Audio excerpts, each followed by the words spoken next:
તમે આજે આંબો વાવો એ તમને કાલે સવારે કેરી નહીં આપે, પણ તેથી ન વાવવો, તમારી આવનારી પેઢીઓ ખાશે, બીજા લોકો ખાશે. તમે આજે વૃક્ષ વાવો એનો છાંયડો તમને નથી મળવાનો, પણ તેથી ન વાવવું.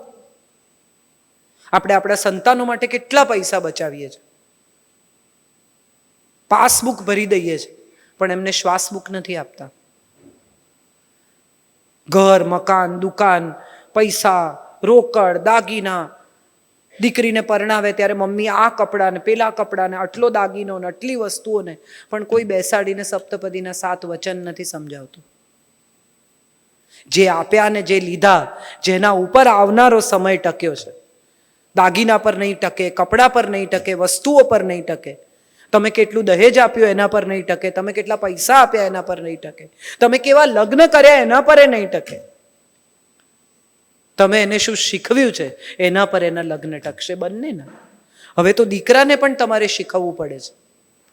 અને બધાને આજકાલ હું કહેતા સાંભળું છું કે અમે તો અમારી દીકરીને દીકરાની જેમ ઉછેરી છે, અમે તો અમારી દીકરીને દીકરાની જેમ ઉછેરી છે. તો મારે આ તરફ પણ કહેવું છે કે દીકરાને પણ દીકરીની જેમ ઉછેરો, એને પણ થોડું શીખવો.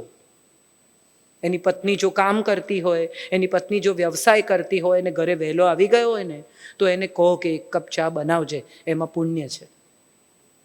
આવું આપણે નથી કરતા. ઉલટાનો જો કદી ચા બનાવી રાખે તો આપણે એને કહીએ વહુ ગેલો છે. બંને હળી મળીને આનંદથી રહેતા હોય ને તો એ સમયમાં દખલ નહીં કરતા. આવું મારે સૌને કહેવું છે. એ એની પત્ની માટે ચા બનાવે કે એની પત્નીના પગ દબાવે, તમે એના ઈગોને નહીં છંછેડતા. બાયલો છું, પગ દબાવે છે, તાર બાપાએ તો કોઈ દાડો મારા પગ નથી દબાવ્યા. હવે ભાઈ એમણે નથી દબાવ્યા તો તમને ઈર્ષા છે? તમારો દીકરો દબાવે છે એ વાતે તમને પ્રોબ્લેમ છે? કે બંને જણા આનંદથી રહે છે અને એની પત્નીના આદર કરે છે, પત્નીને પ્રેમ કરે છે, એનો તમને આનંદ છે? આ પસંદગી તમારે કરવાની છે. એના પર તમારો આવનારો સમય છે. કારણ કે જો તમે પુત્રવધૂને સારી, શબ્દ જ કેટલો સુંદર છે, પુત્રવધુ. પુત્રથી જે વધુ છે તે પુત્રવધુ છે. કુળ વધુ, જે કુળને વધારે છે તે કુળ વધુ છે. આ શબ્દો આપણે ભૂલી ગયા છે. આખું ગૃહ જેનું ઋણી છે એ ગૃહિણી છે. આખું ઘર જેનું ઋણી છે એ ગૃહિણી છે. આપણે સિક્કા કાઢીએ ને સોનું કાઢીએ ને પૂજા કરીએ, ધનતેરસે ને બધું સજાવીએ ને લક્ષ્મીનું આહવાન કરીએ ને, પણ કોઈએ કોઈ દિવસ 12 મહિના જે ગરમ જમાડે છે અન્નપૂર્ણાને થેન્ક યુ કહ્યું છે? એમાં શું થેન્ક યુ કહેવાનું? એ તો એની ફરજ છે. પણ ફરજ પણ કેટલા લોકો સાચી રીતે નિભાવે છે?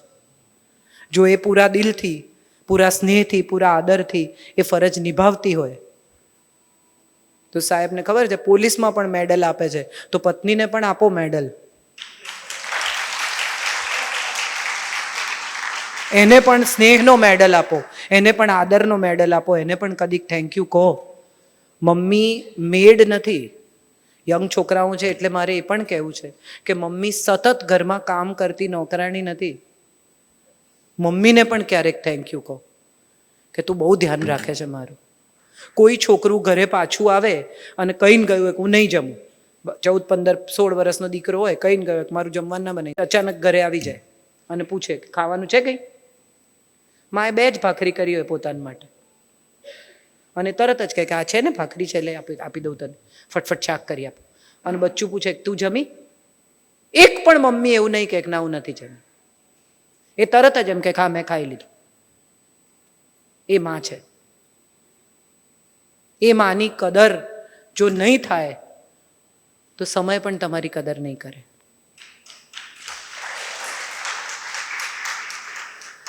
જે વૃદ્ધ આંખો તમારી પ્રતીક્ષા કરે છે, તમે ઘરે આવો, પપ્પા ઘરે હોય 80 વર્ષના, 70 વર્ષના, બેટા આજે મોડું થયું, અને રિએક્શન શું હોય? હા હવે કામ હતું, મોડું થયું, ફરવા નહોતો ગયો.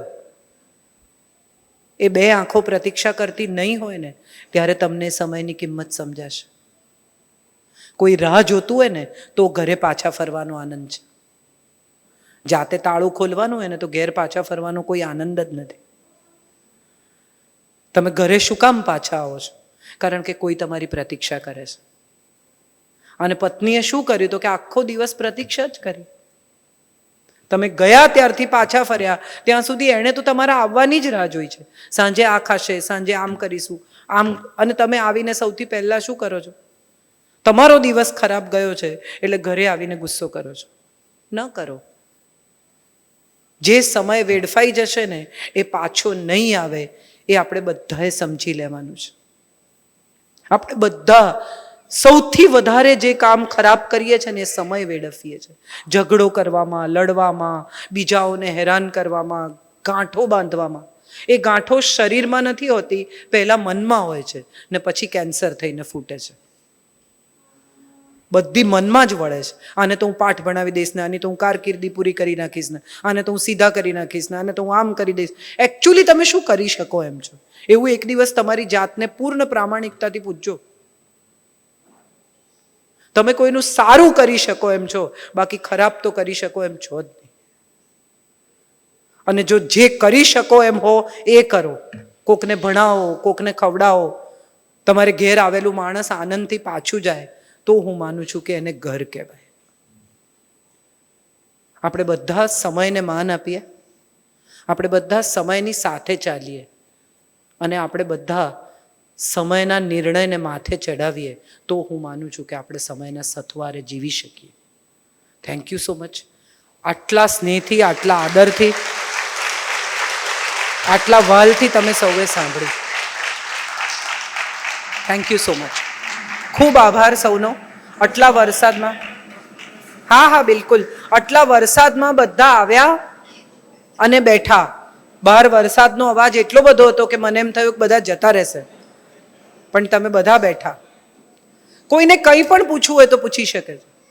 ફીલ ફ્રી, કંઈ પણ પૂછી શકો છો તમે મને. હું આવી ડાઈ ડાઈ વાતો કરું છું તો હું શું કરું છું એવું પણ પૂછી શકો છો. કારણ કે મારે ખરેખર તમારી સાથે શેર કરવું છે કે મેં મારા સમયને બદલ્યો છે. 18 વર્ષની હતી ત્યારે કોઈકના પ્રેમમાં હતી, એણે લગ્ન કરવાની ના પાડી, મેં હાથ કાપ્યો, હોસ્પિટલમાં ગઈ અને આજે વિચારું છું તો એવું સમજાય છે કે ત્યારે બચી ગઈ ને તો આજે તમારી સામે ઊભી છું. બાકી ક્યાંક આટલી નાની મરણ નોંધ છપાઈ હોત. કેટલી મૂર્ખી હતી એવું હવે લાગે છે. અને સૌથી મજાની વાત એ છે કે જે વાત ઉપર બહુ રડ્યા હોઈએ ને એ આજે યાદ કરીએ ને તો હસવું આવે, અને જે વાત ઉપર બહુ હસ્યા હોઈએ ને એ યાદ કરીએ ને તો ક્યારેક રડવું આવે. જિંદગી એનું જ નામ છે. કંઈ પણ પૂછી શકો છો. Please feel.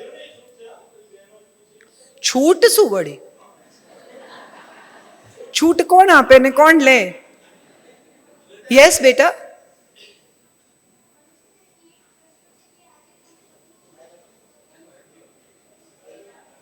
અહીંયા આવીને કે દીકરા, કમ હિયર. હા બેટા. યસ બેટા, ટેલ મી. મેં ક્યારથી ચાલુ કર્યું? 2009ની આજુબાજુ. અચ્છા. પહેલી વાર મને મોરારી બાપુએ બોલવા બોલાવી હતી, ત્યારે હું અસ્મિતા પર્વમાં બોલી. ઓકે. ત્યારથી. Thank you. થેન્ક યુ બચ્ચા. પણ મારે એવું કહેવું છે કે એટીએમમાંથી જેમ પૈસા વિડ્રો કર્યા કરો પછી એક દિવસ ખાલી થઈ જાય. એટલે આજે હું બોલું છું ને એ બધું મારે એડ પણ કરવું પડે. એટલે read a lot if you want to become a speaker. અત્યારે છે ને મારી એજ 11 વર્ષની છે ને હું જ્યારે 5 વર્ષનો હતો ને ત્યારે મને યાદ છે કે મારા મમ્મી તમારા વિડીયો કાયમ જોતા. ત્યાં પાસ વિડીયો તો બરાબર છે, બટ આઈ વિશ બેટા કે તું પણ એક દિવસ બહુ જ તારામાં બિલકુલ સ્ટેજ ફિયર નથી, ડર નથી. Such a nice thing that you walked up. કોઈ ઊભું ના થયું અને તે સવાલ પૂછ્યો. Such a nice thing. He deserves a big round of applause. Very nice બેટા. Thank you. I am proud of you. મારું નામ છે Aditya. Very nice. I am proud of you બેટા. મારું નામ છે આદિત્ય અશ્વિન ગઢવી. Very nice. વાણીનું તો વરદાન હોય, તું ગઢવી છે બેટા. જે 4 વર્ણમાં નથી એ ચારણ છે, ખબર છે ને બધાને? જે ચારે વર્ણમાં જેનો સમાવેશ નથી થતો એવા માના ચરણમાં જે રહે છે એ ચારણ છે એમ કહેવાય છે. જી, આઈ થિંક નથી કોઈને કંઈ. હાજી નમસ્કાર મેમ. જી. શ્રદ્ધા અને અંધશ્રદ્ધા વિશે થોડું જણાવજો. શ્રદ્ધા અને અંધશ્રદ્ધા. તમે ઘી, કોડિયું અને રૂ ભેગું કરો તો દીવો થશે, એ શ્રદ્ધા. અને રોજ દીવો નહીં કરો તો કંઈ ગડબડ થશે, એ અંધશ્રદ્ધા. જે દિવસે કંઈ ખરાબ થાય અને તમે ઘરની બહાર નીકળો ને એમ કહો કે અરે યાર દીવો ના કર્યો એમાં થયું, એ અંધશ્રદ્ધા. બાકી દીપક પ્રજ્વલિત કરવો એ ઉત્તમ વાત છે, આપણી સંસ્કૃતિ છે. મન થાય તો કરવાનું, ને કોઈ દિવસ રહી જાય તો રહી પણ જાય. ઈશ્વર તો આપણા માતા પિતા છે, આપણી મા ને આપણા પિતા છે. તો અમેવ માતા છે પિતા તો અમેવ, એવું આપણે કહેતા હોઈએ. તો દુનિયાના કોઈ મા બાપ પોતાના બાળકનું ખરાબ થાય એવું ઈચ્છે? હા કે ના? તો એનો અર્થ એમ થયો કે ઈશ્વર આપણને દંડ શું કામ કરે? કયું કરવઠું, કયું આમ, કયું તેમ, આમ ના કરો તો આમ થાય, જવારા વાવો તો આમ થાય, અડવાનું નહીં, આમ નહીં કરવાનું. આવું કંઈ ક્યાંય શાસ્ત્રોમાં નથી. આ બધી રૂઢિઓ છે. પરંપરાઓ તો અદ્ભુત છે, આપણી સંસ્કૃતિ અદ્ભુત છે. આપણે મૂળ શાસ્ત્રો વાંચ્યા નથી એટલે આપણે એના અર્થઘટનોમાં ફસાયા છીએ. અને અર્થઘટનો કોણે કર્યા છે? તો કે અડધું અધૂરું સમજતા લોકોએ. જે લોકો ખરેખર શાસ્ત્ર સમજે છે, જે લોકો ખરેખર શાસ્ત્ર વાંચે છે, એને ખબર છે કે આપણે તો આપણી ભીતરના પંચતત્વ અને બહારના પંચતત્વને નમન કરીએ છીએ. તમારી ભીતરના પાંચ તત્વોને અહમ બ્રહ્માસ્મિ કહ્યું. એકોસ્યમ બહુશ્યામી, હું એક છું તો બહુ થાવું, એમાંથી આપણો જન્મ થયો. તો એનો અર્થ એમ થયો કે આપણે તો ઈશ્વરનો અંશ છીએ, મારી ભીતર જ ઈશ્વર છે. તો મારી ભીતર જે ઈશ્વર છે એને ભૂખ્યો મારું, ઉપવાસ કરે, બાધા લે, હું ભાત નહીં ખાઉં જો આમ થશે તો, અરે એનાથી ભગવાનને શું ફેર પડે? હું મીઠાઈ છોડી દઈશ તો ભગવાનને બ્લેકમેલ કરો છો તમે મીઠાઈ છોડીને? અને તમને એવું લાગે છે કે તમે કોઈ મીઠાઈ કે ભાત કે ફલાણું કે ઢીકણું છોડી દેશો, એના કરતાં વ્યસન છોડો. ભગવાનને કહો મારું આટલું કામ થશે ને તો હું વ્યસન છોડી દઈશ. એને કહો કે મારું આટલું કામ કરી આપ તો ગુસ્સો નહીં કરું, મારું આટલું કામ કરી આપ તો સાચું બોલીશ. એને એ જોઈએ છે. એને તમે ભાત છોડો ને મીઠાઈ છોડો ને ચા, મેં ચા મૂકી દીધી, બહુ બેસ્ટ કર્યું, એસિડિટી નહીં થાય. એમાં એને કંઈ ફરક જ નથી પડતો. આપણે બધા બાધા, આખડી, દોરા, ધાગા, મને બહુ નવાઈ લાગે છે કે ખરેખર શેને માટે આપણે આ બધું કરીએ છીએ? તો કે સમયને બદલવા માટે. અને ભીતર આપણે જાણીએ છીએ કે સમય કોઈ દિવસ બદલાશે નહીં. જે છે એ સત્કર્મોથી બદલાશે, બીજી કોઈ રીતથી તમારો સમય નહીં બદલે. અને છતાંય આ બધું શેને માટે કરીએ છીએ? અંધશ્રદ્ધા છે. અને આ અંધશ્રદ્ધાનો ફાયદો એટલા બધા લોકો ઉઠાવે છે, એ પણ આપણને ખબર છે, ને કઈ કઈ રીતે ઉઠાવે છે એ પણ આપણને ખબર છે. અને છતાંય કરીએ છે. બંગડી 2 માંથી 4 કરી આપે એમ કરીને માગે, કાઢી બી આપે. આટલું સરકાર કે છે ઓટીપી ના આપો, ઓટીપી ના આપો, ઓટીપી ના આપો. પણ તમને કહો કે 30,000ની લોટરી લાગી છે, ઓટીપી આપો એટલે તમે 2 મિનિટમાં આપી દો. આપણી લાલચ એ સૌથી મોટી અંધશ્રદ્ધા છે. એનાથી મોટી આ જગતમાં કોઈ અંધશ્રદ્ધા જ નથી. અને આપણી લાલચ આપણને અંધશ્રદ્ધા તરફ લઈ જાય છે. જે મિનિટે તમે સંતોષ અને શાંતિ તરફ જશો ને એ મિનિટે તમને શ્રદ્ધા જ દેખાશે, અંધશ્રદ્ધા દેખાશે જ નહીં. મને કંઈ નથી જોઈતું તો તમે મને આપી જ શું શકશો? એમણે મને કીધું કે પ્રોગ્રામ કરવો છે, કેન્સલ કરો. મેં કીધું બીજી વાર આવી જઈશ, એમાં હમણાં એમણે મને કીધું કે 1 પર 1 ફ્રી. મેં કીધું 1 પર 2 ફ્રી, તમે શું ચિંતા કરો છો? પૈસાથી શું છે જીવનમાં? પૈસા સગવડ છે, સુખ નથી. અને સુખ ભીતર છે, બહારથી નહીં આવે. એટલે શ્રદ્ધા અને અંધશ્રદ્ધા વચ્ચે આટલો સુખ અને સગવડ જેટલો જ ફેર છે. સગવડમાં મજા આવે ને સુખમાં મજા ટકે, આ આપણે નક્કી કરવાનું છે. બહેનોમાં બહુ અંધશ્રદ્ધા હોય એવું મેં જોયું છે. એનું એક કારણ એ છે કે બહેનોને એમ છે કે હું બાધા લઈશ, હું આમ કરીશ, હું તેમ કરીશ તો બીજાની મદદ થશે. નહીં થાય. એના કરતાં કોકની મદદ સાચે જ કરો. અમારા ઘરમાં એક બહુ ઇન્ટરેસ્ટિંગ કિસ્સો છે, મારે તમારી સાથે શેર કરવો છે. મારા કાકા એ રોજ દૂધ સાથે જ જમે. ઘરમાં દૂધ ના હોય તો ગુસ્સે થઈ જાય રાત્રે. એને દૂધ વગર એનું ભોજન શક્ય જ નથી. રાતનું ઝઘડા થઈ જાય, બૂમાબૂમ થાય, કકળાટ થાય, રાડારાડ થઈ જાય. એમાં મારા દાદાજીએ બાધા લીધી કે મારા મોટા કાકાનો દીકરો સાજો થઈ જશે તો મારા નાના કાકા દૂધ નહીં ખાય. હવે એને કહે કોણ કે મેં આવી બાધા લીધી છે? એટલે આખું ફેમિલી ભેગું થયું, બધા બેઠા, મીટિંગ કરી અને પછી કહ્યું જો લાભો ગુસ્સે ના થઈશ, પણ તને એક વાત કહેવાની છે. કે શું? તો કે આ ગેલિયો સાજો થઈ જશે ને તો લાભુ દૂધ નહીં ખાય એવી મેં બાધા લીધી છે. આમ બધા, મને તો હું તો હતી જ નહીં ત્યારે, પણ બધા આજે પણ એ કિસ્સો યાદ કરે છે. અને અમારા ઘરમાં એક જોક છે કે ગેલિયો સાજો થઈ જશે તો લાભુ દૂધ નહીં ખાય. એટલે આ પણ આવું પણ લોકો કરતા હોય છે કે આનું પતશે તો આ કરશે, મારે કંઈ લેવા દેવા નહીં. આપણે તો ખાલી mediator, messenger. Thank you so much. ફરી એકવાર સૌનો આભાર. જી સર. હા હા બિલકુલ. જેમને ખબર ના હોય કહું કે કાજલ ઓઝા વૈદ્યબેન છે, સારા વક્તાની સાથે સારા લેખિકા પણ છે. અને આપણે જેમ કુન્નિકા કાપડિયા, નિમાંશી સેલતને વાંચ્યા છે આધુનિક લેખિકાઓ, એમ આપણે અનુઆધુનિકમાં કાજલ ઓઝા વૈદ્યબેન છે. તેમની કૃષ્ણાયન બુક છે, મધ્યબિંદુ બુક છે, ઘણી સારી અને વાંચવા લાયક છે. તો બધાને વિનંતી છે કે વાંચશો. અહીંયા પાછળ જ છે. યસ. અને પાછળ બુક સ્ટોલ રાખેલું જ છે. અને બીજું કે પાનસુરિયા પરિવારનું ખૂબ ખૂબ આભાર કે આપણે અત્યારની આજના જે લેખિકા કહી શકાય ગુજરાતના સારામાં સારા, એમને આપણી વચ્ચે લઈને આવ્યા. આપણે બધા નસીબદાર છીએ. સૌનો ખૂબ આભાર ને ખાસ પાનસુરિયા પરિવારનો, મધુભાઈનો આભાર કે તમે સૌ આજે હાનાની વચ્ચે આ કાર્યક્રમ આટલો સારી રીતે થઈ શક્યો. બધા બેઠા. મને તો એવો પણ ભય હતો કે આવી ગયા છે એ લોકો પણ કદાચ વરસાદને કારણે એવો નિર્ણય કરે કે ચાલો જઈએ, પણ એને બદલે સંખ્યા વધતી ગઈ અને આપણે બધાએ સાથે મળીને સરસ વાત પર, મધુભાઈએ વિષય પણ બહુ સરસ આપ્યો, સમયને સથવારે, કે હું પણ વિચારું તો મને એમ થાય કે ગઈકાલે ક્યાં હતી, આજે ક્યાં છું અને આવતીકાલે ક્યાં હોઈશ. એવી એક બધાની જર્નીની ડિઝાઇન છે.